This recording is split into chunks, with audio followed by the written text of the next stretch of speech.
Emma's pensive meditations, as she walked home, were not interrupted, but on entering the parlor, she found those who must rouse her. Mr. Knightley and Harriet had arrived during her absence, and were sitting with her father. Mr. Knightley immediately got up, and in a manner decidedly graver than usual, said,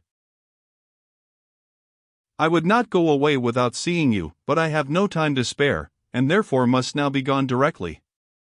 I am going to London, to spend a few days with John and Isabella. Have you anything to send or say, besides the love, which nobody carries?" "Nothing at all. But is not this a sudden scheme?"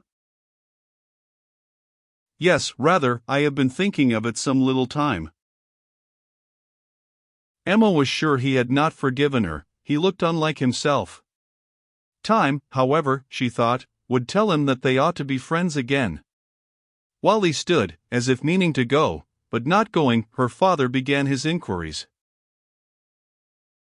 "Well, my dear, and did you get there safely, and how did you find my worthy old friend and her daughter? I dare say they must have been very much obliged to you for coming. Dear Emma has been to call on Mrs. and Miss Bates, Mr. Knightley, as I told you before. She is always so attentive to them." Emma's color was heightened by this unjust praise, and with a smile and shake of the head, which spoke much, she looked at Mr. Knightley. It seemed as if there were an instantaneous impression in her favor, as if his eyes received the truth from hers, and all that had passed of good in her feelings were at once caught and honored. He looked at her with a glow of regard. She was warmly gratified, and in another moment still more so, by a little movement of more than common friendliness on his part. He took her hand. Whether she had not herself made the first motion, she could not say. She might, perhaps, have rather offered it, but he took her hand, pressed it, and certainly was on the point of carrying it to his lips, when, from some fancy or other, he suddenly let it go. Why he should feel such a scruple, why he should change his mind when it was all but done, she could not perceive. He would have judged better, she thought, if he had not stopped up. The intention, however, was indubitable, and whether it was that his manners had in general so little gallantry, or however else it happened, but she thought nothing became him more. It was with him, of so simple, yet so dignified a nature. She could not but recall the attempt with great satisfaction. It spoke such perfect amity. He left them immediately afterwards, gone in a moment. He always moved with the alertness of a mind which could neither be undecided nor dilatory, but now he seemed more sudden than usual in his disappearance. Emma could not regret her having gone to Miss Bates, but she wished she had left her 10 minutes earlier. It would have been a great pleasure to talk over Jane Fairfax's situation with Mr. Knightley. Neither would she regret that he should be going to Brunswick Square, for she knew how much his visit would be enjoyed, but it might have happened at a better time, and to have had longer notice of it would have been pleasanter. They parted thorough friends, however. She could not be deceived as to the meaning of his countenance, and his unfinished gallantry. It was all done to assure her that she had fully recovered his good opinion. He had been sitting with them half an hour, she found. It was a pity that she had not come back earlier. In the hope of diverting her father's thoughts from the disagreeableness of Mr. Knightley's going to London, and going so suddenly, and going on horseback, which she knew would be all very bad, Emma communicated her news of Jane Fairfax, and her dependence on the effect was justified. It supplied a very useful check, interested, without disturbing him. He had long made up his mind to Jane Fairfax's going out as governess, and could talk of it cheerfully, but Mr. Knightley's going to London had been an unexpected blow. "I am very glad, indeed, my dear, to hear she is to be so comfortably settled. Mrs. Elton is very good-natured and agreeable, and I dare say her acquaintance are just what they ought to be. I hope it is a dry situation, and that her health will be taken good care of. It ought to be a first object, as I am sure poor Miss Taylor's always was with me. You know, my dear, she is going to be to this new lady what Miss Taylor was to us. And I hope she will be better off in one respect, and not be induced to go away after it has been her home so long."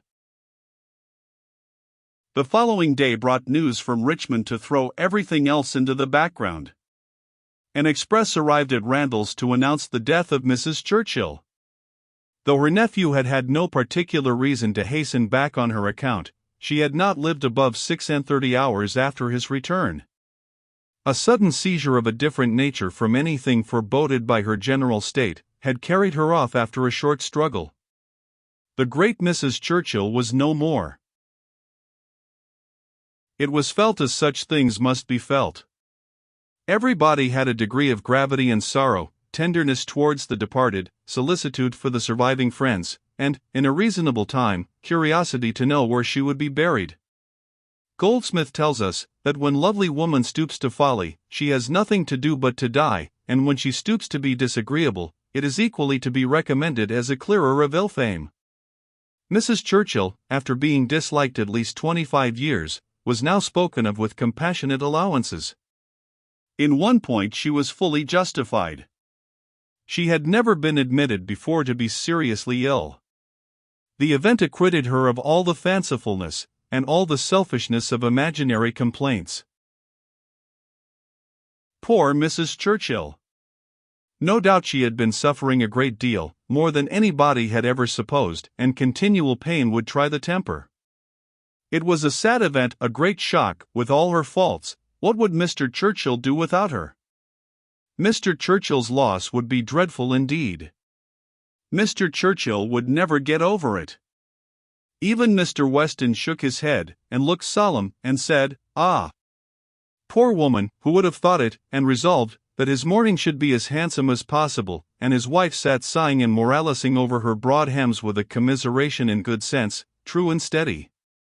How it would affect Frank was among the earliest thoughts of both. It was also a very early speculation with Emma. The character of Mrs. Churchill, the grief of her husband, her mind glanced over them both with awe and compassion, and then rested with lightened feelings on how Frank might be affected by the event, how benefited, how freed. She saw in a moment all the possible good.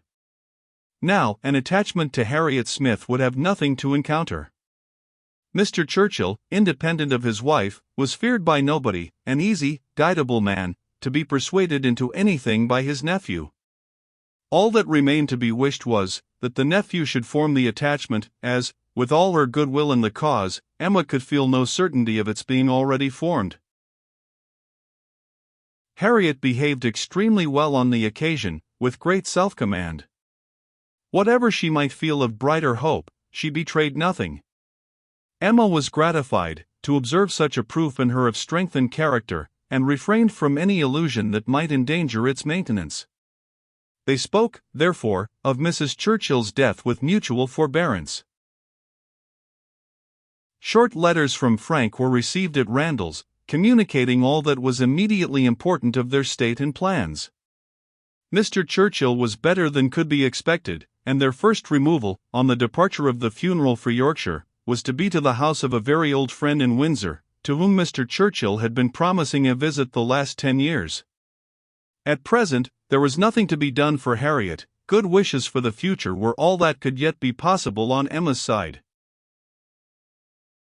It was a more pressing concern to shew attention to Jane Fairfax, whose prospects were closing, while Harriet's opened, and whose engagements now allowed of no delay in any one at Highbury, who wished to shew her kindness, and with Emma it was grown into a first wish.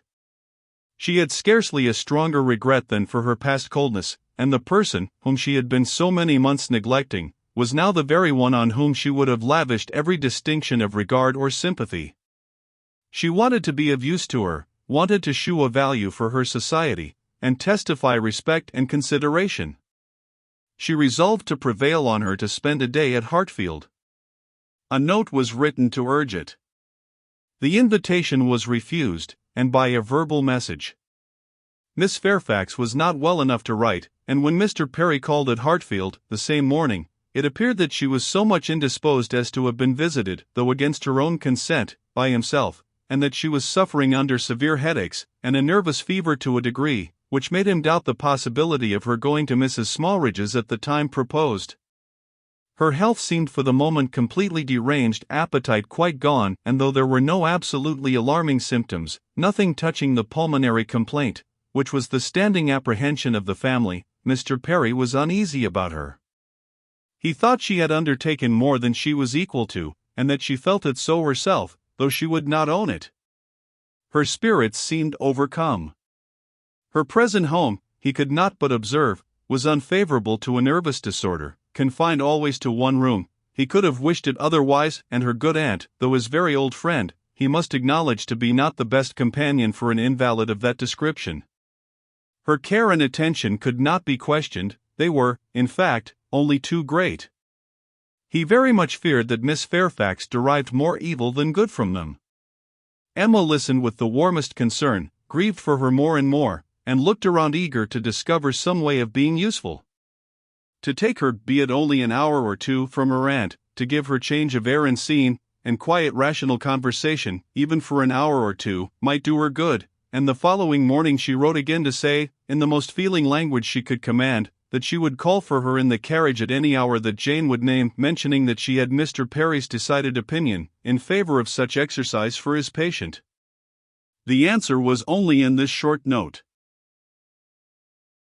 Miss Fairfax's compliments and thanks, but is quite unequal to any exercise. Emma felt that her own note had deserved something better, but it was impossible to quarrel with words, whose tremulous inequality shewed indisposition so plainly, and she thought only of how she might best counteract this unwillingness to be seen or assisted.